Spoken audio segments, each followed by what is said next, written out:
All right, let's dive into this one because the Dallas Cowboys might just be pulling off a repeat performance from last year's offseason, finding those under-the-radar, low-cost signings that could pay off way bigger than anyone expected. You remember the vibe from last season? A couple of shrewd moves that made us raise our eyebrows in a good way. Well, here we are again, and it's feeling like déjà vu. Credit where it's due. Will McClay, Stephen Jones, Jerry Jones, the whole front. Office crew, they might have found two absolute gems for this defense. And we're already seeing flashes of what they could bring in training camp and the preseason. We're talking about moves that didn't break the bank, but could completely change the conversation around the Cowboys' defensive unit this year. The first name on the list is K. Elam. This is a former first-round pick who came out of Florida with high expectations. But let's be real, his time with the Buffalo Bills didn't exactly go as planned. He struggled to find his footing. The scheme didn't seem to fit him, and it just never clicked. But Dallas saw an opportunity and pounced, pulling off a deal that cost them basically nothing, a day 3 pick swap. That's it. No huge gamble, no massive cap hit, just a calculated move that, if it works out, could go down as one of the sneakiest deals in recent Cowboys history. Now, what's been impressive is how quickly Elam seems to have settled in since landing in Dallas. Sometimes a player just needs that change of scenery, a reset button to get back to what made them special in the first place. In training camp, Elam has been physical, confident, and consistent, not just showing flashes, but stringing together solid days of work. And when Darren Bland missed time, Elam stepped up as the clear #1 corner. That's not the kind of responsibility you hand to someone unless they've earned the trust of the coaching staff. This isn't about him coming in and suddenly turning into Deion Sanders. The Cowboys don't need him to be a superstar. They need him to be reliable, to hold his own on the outside, to bring stability to a secondary that's had its share of injury issues and inconsistent play. If Elam can deliver even average starter production, it's already a win given what Dallas paid to get him. And if he can be better than Bossman Fat, well, that's icing on the cake. Coming out of college, Elam had the tools, size, speed, ball skills, to be one of the top corners in the league. And let's not forget, he was ranked as the 4th best corner in his draft class by plenty of analysts, including the Cowboys' own scouts. He hasn't lost that physical ability. It's been about putting it all together mentally and regaining confidence. That's why this situation in Dallas feels different. He's getting reps, he's being trusted, and he's surrounded by a defensive coaching staff that understands how to put players in positions to succeed. And for a quarterback, confidence is everything. This is a position where you have to believe you're better than the guy across from you every single snap, even if you just got beat on the last play. That mental toughness, that swagger without slipping into arrogance, is a tricky balance. But right now, Elam is showing signs that he's finding it again. The other piece of this puzzle is rookie pass rusher Donovan Ezaraku out of Boston College, a second-round pick who some scouts thought had late first-round potential. The Cowboys clearly had him high on their board, not just as a depth piece, but as someone who could develop into a cornerstone of the pass rush. At Boston College, Ezaraku was a force, racking up 16.5 sacks and 60 total pressures in his final season. That's not just production, that's dominance, especially in the ACC where offensive tackles are often seasoned veterans ready for the NFL. His first training camp in Dallas? Solid, impactful. The flashes are there, and he's already showing he can set the edge against the run, which is often the hardest part for young pass rushers to master early in their careers. Against the Rams in preseason action, Ezaraku played just 17 snaps but still managed to make his presence felt. The speed off the edge, the hand usage, the willingness to crash down in run defense. All signs of a guy who isn't just here to be a situational pass rusher. The challenge for him now is to lock down that signature move, that go-to weapon he can lean on when one-on-one with an offensive tackle. The physical gifts are there. Good bend, explosive first step, the kind of frame that makes offensive coordinators nervous. What Dallas has to do is help him put it all together. This isn't just about year one impact, though I think he can provide some of that.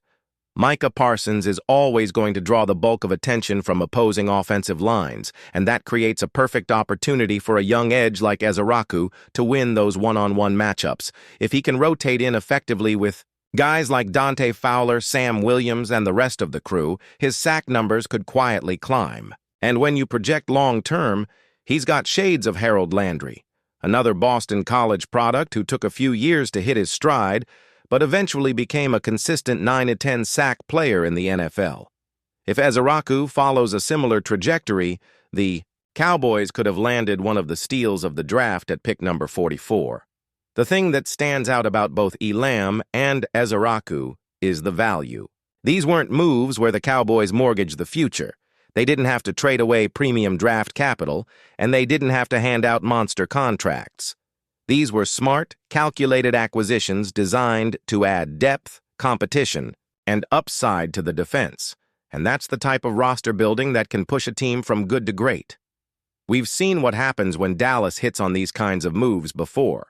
Think about how the additions of guys like Malik Hooker or Jordan Lewis reshaped the secondary. Now imagine adding a rejuvenated former first-round corner and a hungry rookie pass rusher into that mix. Of course, none of this is guaranteed. Elam still has to prove that the flashes we're seeing in camp translate to live NFL games that matter in the standings. Ezaraku will have to adjust to the speed and physicality of the pro game while carving out a role on a defense loaded with pass-rushing talent. But the early signs are promising, and the cost to acquire both players makes this feel like a no-lose situation for Dallas. If they hit, huge win. If they don't, the Cowboys move on without having sacrificed major assets. Right now, it feels like the Cowboys' front office understood exactly where the defense needed a boost. The secondary needed stability and competition on the outside. The pass rush needed another young weapon who could grow into a major contributor. They addressed both without overreaching, without overpaying, and without giving away flexibility for future roster moves. That's how good teams stay competitive year after year. And maybe, just maybe, when we look back at this offseason in a year or two, we'll be talking about K. Elam and Donovan Ezaraku as two of the smartest, most efficient pickups of the Cowboys' modern era. The kind of moves that don't always grab national headlines in March, but end up being difference makers in December and January. All right, let's keep building on this because the deeper you dig into these two acquisitions, the more you realize just how quietly important they could be for the Cowboys' 2025 campaign. Both K. Elam and Donovan Ezaraku bring something the defense desperately needs, but in completely different ways. Elam is about stability and experience, even if it's been a bumpy road to this point, and Ezaraku is about raw potential and energy. Together, they represent two sides of the same coin, the immediate need to patch holes and a long-term vision to keep this defense dangerous for years to come. Let's start with Elam's situation in more detail. This is a guy who, not too long ago, was considered one of the most promising cornerbacks in the country. His size, length, and athletic profile were exactly what NFL teams covet. And yet, in Buffalo, he never became the shutdown presence many thought he could be. Whether it was scheme fit, inconsistent playing time, or the mental toll of early struggles, things just didn't click. But here's the thing about cornerbacks. They often take time. Not every player comes into the league and dominates from day one. The learning curve is steep, the competition is elite, and one or two bad games can snowball if a player starts doubting himself. In Dallas, Elam has a chance to hit the reset button, and it feels like he's grabbing that opportunity with both hands. One of the telling signs in camp has been how the coaching staff trusts him in matchups against the Cowboys' top receivers. We're talking about lining up against guys who can burn you deep, who can win at the line, who can create separation with elite route running. Elam isn't just holding his own, he's competing. The physicality that was one of his calling cards in college is showing up again. He's using his length to disrupt passing lanes, and he's not shying away from contact at the catch point. That confidence can spread quickly in a secondary. When one corner is playing with swagger, it frees up others to take calculated risks. and it gives the defensive coordinator more flexibility to dial up aggressive looks. But beyond the highlight plays, it's the little things that matter: footwork, closing speed, recovery after getting beat on a release. These are the traits that separate a corner who flashes in camp from one who can start and hold his ground in meaningful games. Elam is starting to check those boxes. And considering the Cowboys essentially got him for the price of a late-round flyer, the value is absurd. Imagine if he locks down the CB2 role next to Bland until Trayvon Diggs is fully healthy. That's not just filling a gap. That's giving Dan Quinn the ability to mix and match coverages without constantly worrying about one side of the field being a target. Now, shifting over to Ezaraku, the more I think about his fit in Dallas, the more I like it. The Cowboys already have a star pass rusher in Micah Parsons, a high-motor veteran in Dante Fowler, and a rotation of young, athletic edges. What they didn't have before the draft was a rookie who could bring immediate juice while also having the ceiling to develop into a true double-digit sack guy. Ezaraku checks both boxes. The fact that he was still there at pick 44 feels like a stroke of luck, and Dallas didn't hesitate. His college production tells you he knows how to get to the quarterback. But what jumps out even more is how well-rounded he is for a young edge defender. A lot of rookies with big sack numbers come into the league as one-trick ponies, speed rushers who get swallowed up in the run game, or power guys who can't bend around the edge. Ezaraku is already showing he can play with balance. He's not just attacking upfield every snap. He's setting the edge, reading plays, and staying disciplined when the offense tries to bait him with misdirection. That kind of maturity is rare for someone coming straight out of college, and it's exactly what keeps a rookie on the field instead of just being a situational pass rusher. And here's where the fit gets interesting, because Parsons draws so much attention. Whoever lines up opposite him is often going to see single blocking. That's a dream scenario for a player like Ezaraku, who thrives on one-on-one opportunities. It also means his rookie-year production might surprise people. Even if he doesn't lead the team in sacks, he could rack up pressures and quarterback hits that make life miserable for opposing offenses. And pressures, as any defensive coach will tell you, are just as valuable as sacks in disrupting timing and forcing bad throws. The long-term projection is where this gets even more exciting. Think about the defensive lines that dominate in the postseason. They're deep, they're versatile, and they can rotate fresh legs onto the field without losing production. If Ezaraku develops the way the Cowboys think he can, he and Parsons could become one of those edge duos that offenses have to game plan around every single week. Add in the possibility of a healthy Diggs and a confident Elam in the secondary, and suddenly you've got a defense that can take away first reads and get home with 4 rushers. That's the recipe for a championship-level unit.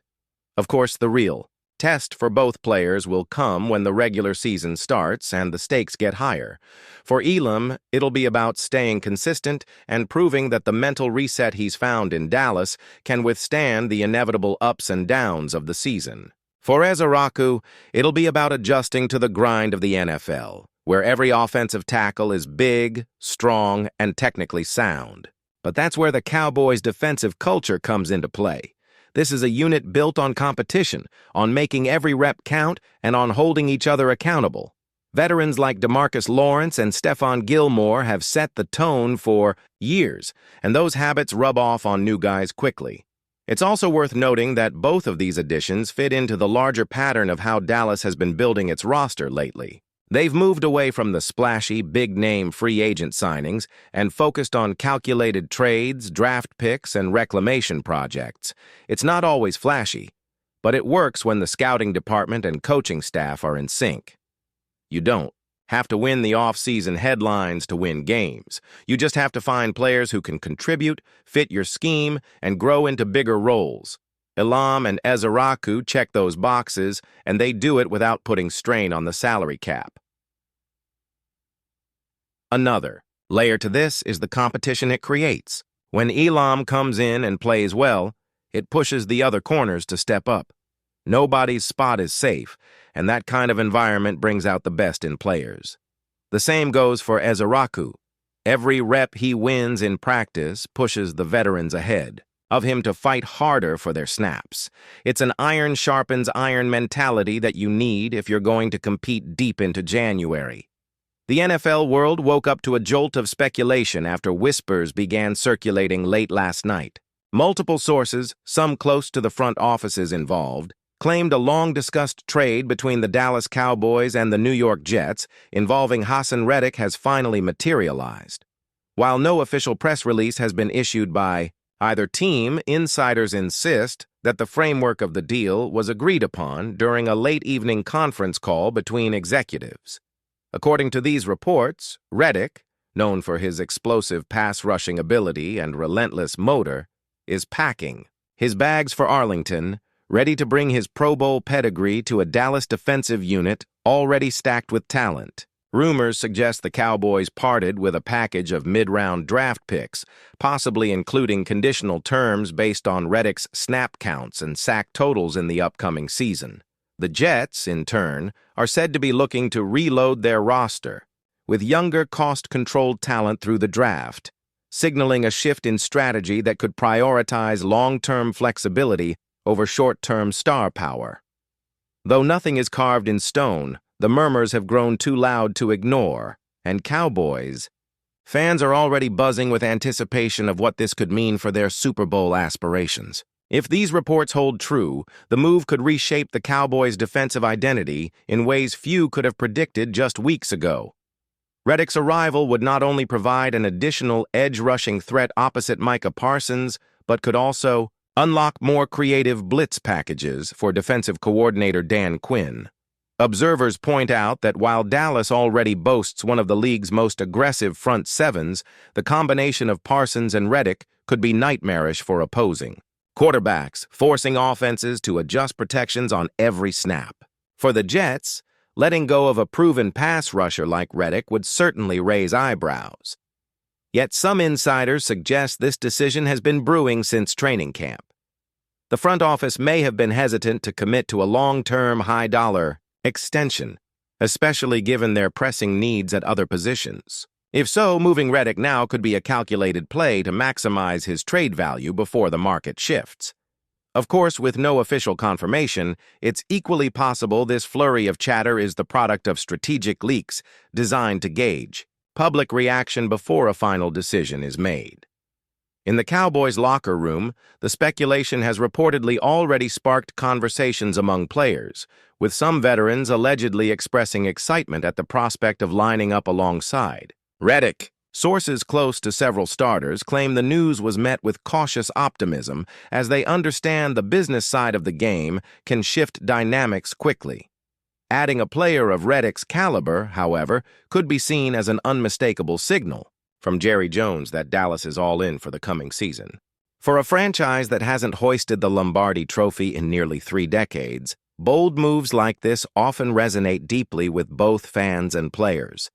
Meanwhile, Jets insiders suggest the locker room reaction in New York could be mixed.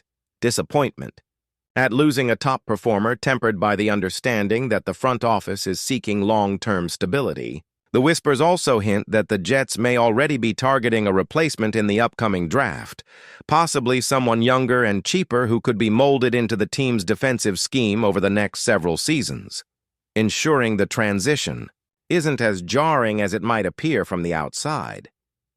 The media frenzy surrounding this rumored trade has only amplified since early morning talk shows picked up the story. Sports analysts have begun breaking down hypothetical scenarios in which Reddick's presence could directly tilt critical matchups in Dallas's favor, particularly against NFC rivals like the Philadelphia Eagles and San Francisco 49ers. His speed, off the edge, and ability to collapse the pocket from multiple alignments could prove decisive in games where mere fractions of a second determine whether a play succeeds or fails. On the Jets' side, the potential draft capital gained from this transaction could open doors to multiple roster improvements, giving them the flexibility to address both offensive line depth and secondary reinforcements. Some analysts speculate this move could be part of a broader strategy to surround quarterback Aaron Rodgers with more reliable protection, indirectly improving the team's offensive efficiency. However, Skeptics caution that losing a defensive cornerstone might leave the Jets vulnerable in shootout scenarios, putting even more pressure on their offense to produce consistently. Whether this trade becomes a stroke of genius or a cautionary tale remains, for now, an unanswered question hanging over both franchises until the official word comes down from the league offices. Fans are left to navigate the swirling vortex of rumors, anonymous quotes, and supposed insider leaks. Social media has already erupted with Cowboys supporters creating mock-up images of Reddick in a navy and silver jersey, while Jets fans debate whether the return package will be worth the defensive void his departure creates. Some commentators believe the timing of this leak is no accident. Coming just before a pivotal stretch in both teams' off-season programs, it may be a way for decision-makers to observe the public temperature before committing ink to paper. Others argue that the sheer specificity of the reported details, the pick conditions, the player's travel schedule, even speculation about his introductory press conference, makes it unlikely this is pure fabrication.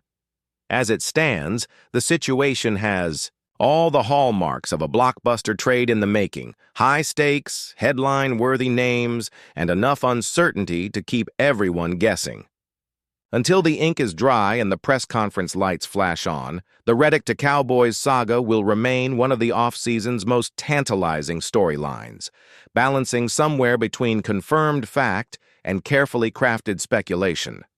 That's it for this update. If you enjoyed the video and want to keep receiving exclusive news about the Dallas Cowboys, please subscribe to our channel and give this video a like. We always look forward to your comments and opinions. See you in the next.